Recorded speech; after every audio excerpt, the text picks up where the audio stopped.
In this episode, I take a cruise up the Gulf Coast, discover how dangerous sunscreen can be, and maybe get my boat hauled out finally? Would that be too much to ask?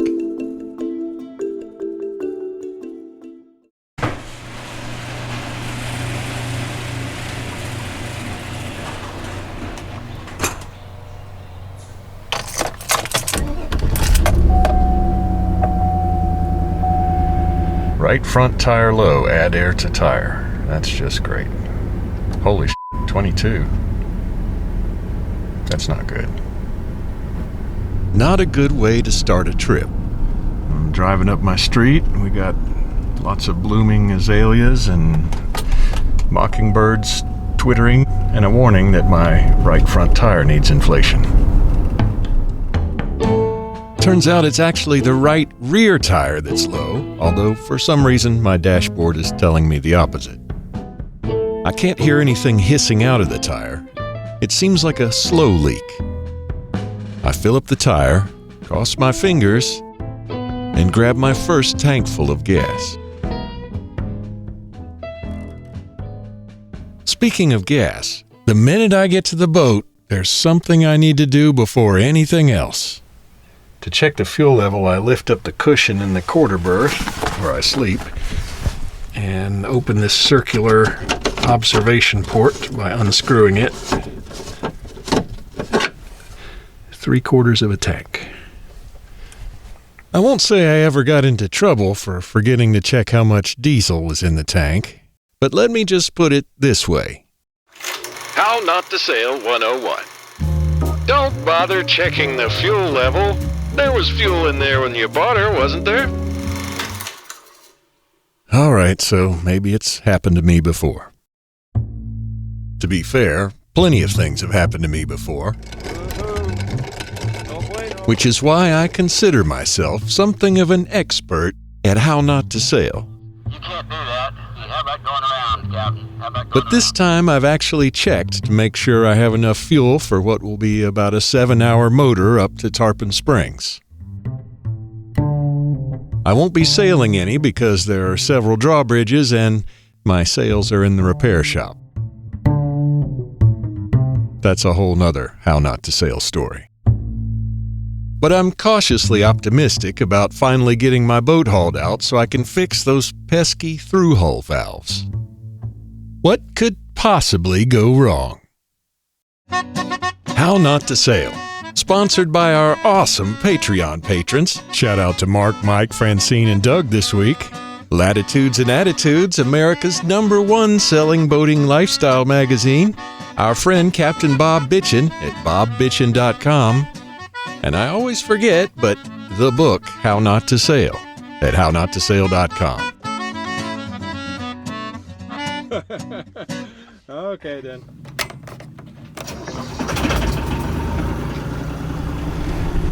All right.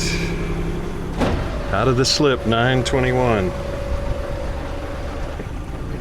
With a few hours sleep after my drive from Atlanta, I'm out relatively early the next morning. And I manage not to make too many undocking mistakes since, as we know, if there's no one there to witness a potential f***up, everything will go fine. 9:37 a.m., crossing west across Boca Ciega. Got out of the slip without embarrassing myself. It's always a plus. Just a few minutes before 10, it's time for me to call the first drawbridge of the day. Corey Causeway Bridge, sailing vessel JC Sails. Apparently they don't hear me. I'm using my handheld VHF because the regular one seems to want to reboot itself whenever I key the mic on channel 16. Seems like we have a low voltage problem somewhere.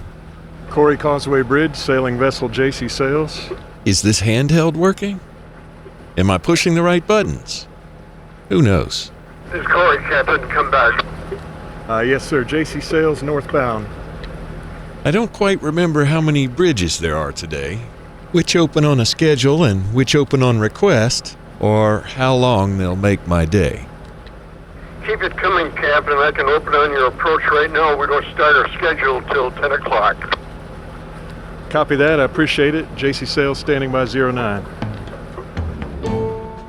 I probably could have just said 9 instead of 09. There are varying levels of formality among boaters and among bridge tenders. You'll almost never hear a vessel on the ICW calling the bridge's name 3 times, even though that's the official way to do it. It's probably a good idea to listen to your radio a little before you get to the bridge so you can kind of soak up the flavor of that particular bridge tender. And it's kind of good to keep her on Channel 9 so you will be apprised of any unexpected developments. Hold on, JC Sales. I had a pedestrian walk through the gate. He's back now. Copy that. Somebody was trying to walk through the gate. It's good to make sure the bridge has an opening to go through before you try to go through it, which is why you often get a helpful reminder from the bridge tender like this. Okay, roger that. Let the spans open all the way before you go through and stay on channel 9. You copy? Stay outside defender systems till the spans are completely open. Sometimes I like to help them out, show them that I know the score. Bridge, I appreciate it. We'll stand outside the fenders. The fenders we're talking about here are what a lot of people might call guardrails, There we go. which are there to protect you from running into the bridge. Unlike the fenders you hang off your boat, which a lot of people seem to call bumpers.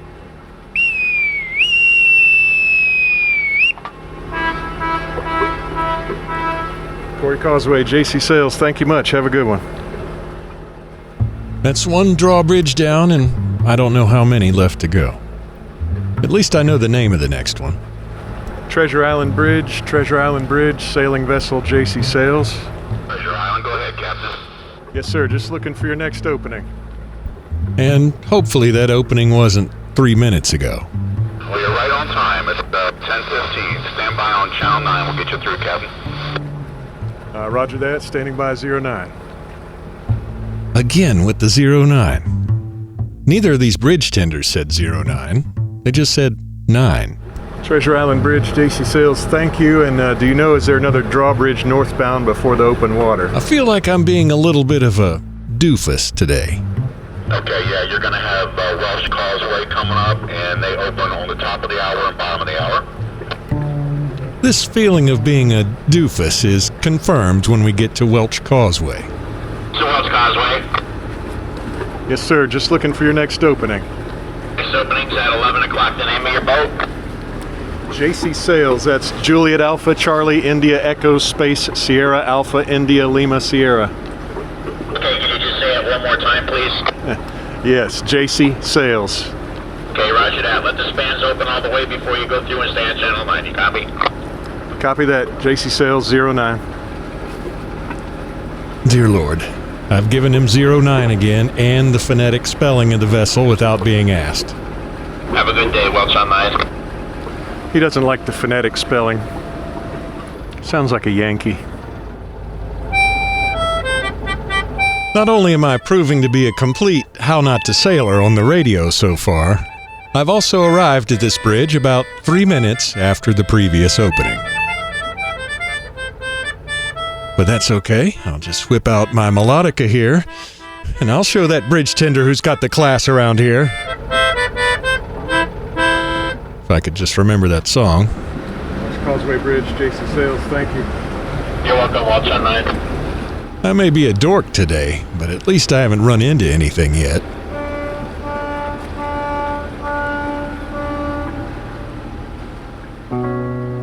However, I was about to get a lesson in the dangers of sunscreen. Park Boulevard Bridge, JC Sales, thank you much. Have a great one. Hey, Captain. Have a good day out there. I got through this bridge without waiting. Bascule Bridge, that's the word I was trying to think of. That means drawbridge. It was about this time I decided I needed sunscreen. I had a hat, and there was the bimini overhead, but the sun reflected off the water all around. I reached in the companionway and grabbed the sunscreen. We were chugging up the ICW with just a small adjustment here or there of the autohelm heading to keep us up the middle. I was feeling kind of relaxed. That is until just a few seconds after I put away the sunscreen. Well, there's a how not to sail moment. I almost ran into red marker 22. I had the auto helm on to put on sunscreen and just kind of to chill out, and failed to notice I'd drifted over to the starboard side of the channel. All of a sudden we were about 10 feet from a triangular big red thing that was taller than the boat. How not to use auto helm? Auto helm is a fickle mistress. I never believed my friend Captain Mitch when he told me how important auto helm would be. But it is. But probably the most important thing to remember is not to mix too much auto helm usage with sunscreen application, or anything else that may tend to distract you from big red channel markers you don't want to run into with a 9-ton boat. It's almost beverage time. Irregardless, as my friend Bill would say, we go through one more bridge on request. Indian Rocks Bridge, JC Sails, thank you. And I believe, are you the last bascule bridge northbound before the open water? Yes, you can get out up there in Clearwater. I suspect I've asked an unclear question. I think that means that there is actually some more bascule bridges north of Clearwater Bay. Bay, harbor, whatever. Either way, we're now arriving in Clearwater. A mecca for boaters, and right now, a playground for idiots. All kind of amateurs out today. A lot of jet skis and a lot of vessels that seem confused about how to drive on the ICW. Got 1, 2, 3, 4, 5, 6, 7, 8, 9, 10, 11, 12, 13, 14. Just in the near area in front of me. Not my kind of scene, exactly. But it does provide an opportunity to send a message to one of our Patreon patrons, without whom I wouldn't be taking this particular cruise. I am headed up to Anclote River and Mar Marina, thanks to y'all's gracious tip and letting me slide into that appointment there. Very much appreciated. All right, I'll get back to my beer now.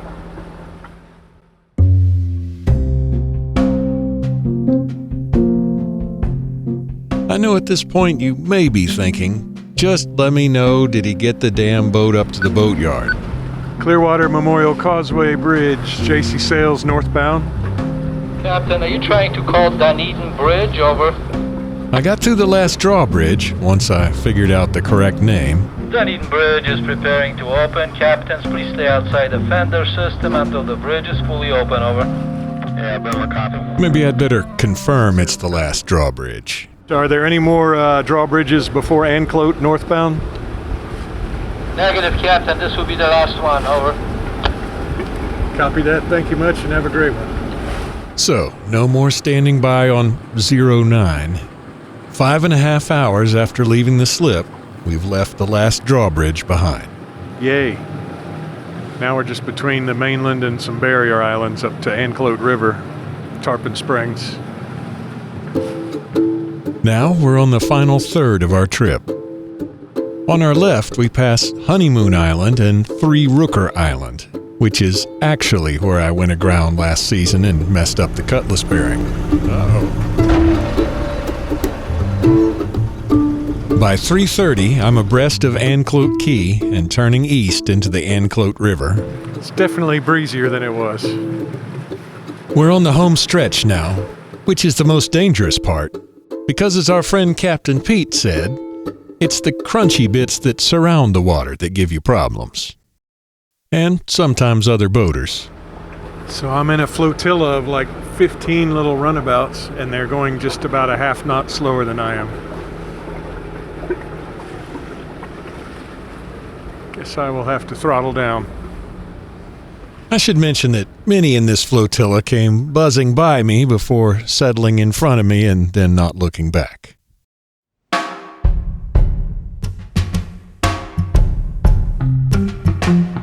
But that's the least of my worries. When I get to the entrance to Mar Marina, it's tight. Don't know if they want me to go in the basin there, or there's a little finger pier here near it. Maybe I can get on that. I'm not expecting anybody from the marina here on Sunday, but they said I'd have a slip to stay in overnight. Yeah, they got some fenders strung out on there, so that's good. 6.8 feet. I'm getting quite tight. A note on my Navionics app says, current and wind can make it tricky to get into the docks. Wind's blowing me off the pier. I think the current's going out. It does not occur to me that the current's going out because it's a river. Probably would help if I had a dock line ready. There's a bunch of expensive-looking vessels just downwind of me, and the boat keeps getting all cattywampus in the channel, which isn't very wide at all. I try to back out and have another go at it. Come on.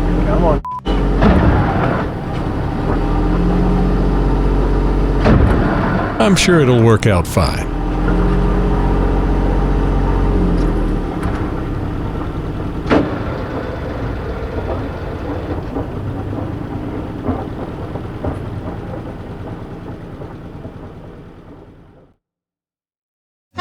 Join me on Friday the 17th to find out if I actually damaged anything expensive. At least I'm in the right marina, as far as I know. Big thanks to Captains Dougie and Jeff for the hookup. Thanks as always to our awesome Patreon patrons. To Latitudes and Attitudes, America's #1 boating lifestyle magazine. And to our friend Captain Bob Bitchin. Check him out at bobbitchin.com. Oh, and thanks to you for sharing How Not to Sail with your friends. To everyone who's bought the book How Not to Sail, left a nice 5-star review on Amazon, or left a nice 5-star review on Apple Podcasts about the podcast, all of that. You rock. Of course, I could tell you about how you can become a patron and support How Not to Sail for as little as $3 a month, but there's no need to do that because you can just go to hownottosail.com and everything's right there for you. The whole shebang, the audio podcast, the book, the YouTube channel, Patreon, how to contact me, you name it. And speaking of contacting me, I'd love to hear from you. You can find the show notes to this episode and you can comment on it by going to hownottosail.com/38. That's for episode 38. And you'll see the show notes from this episode, maybe some photos, maybe a map, who knows. You can always leave your comments or questions by voice at 770-458-3838 or email me at the new email, bradford@hownottosail.com. Don't forget there's a couple of T's in a row there. So tell your friends I got a little less than 2 weeks to binge listen before we come out with episode 39. Meanwhile, be careful with that sunscreen. And I'll see you next time on How Not to Sail. Screwing up is part of cruising. Let me show you how.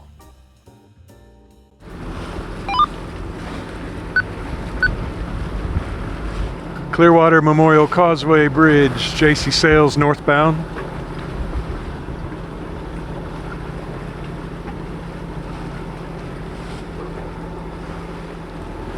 Clearwater Memorial Causeway Bridge, JC Sails northbound. Captain, are you trying to call Dunedin Bridge? Over.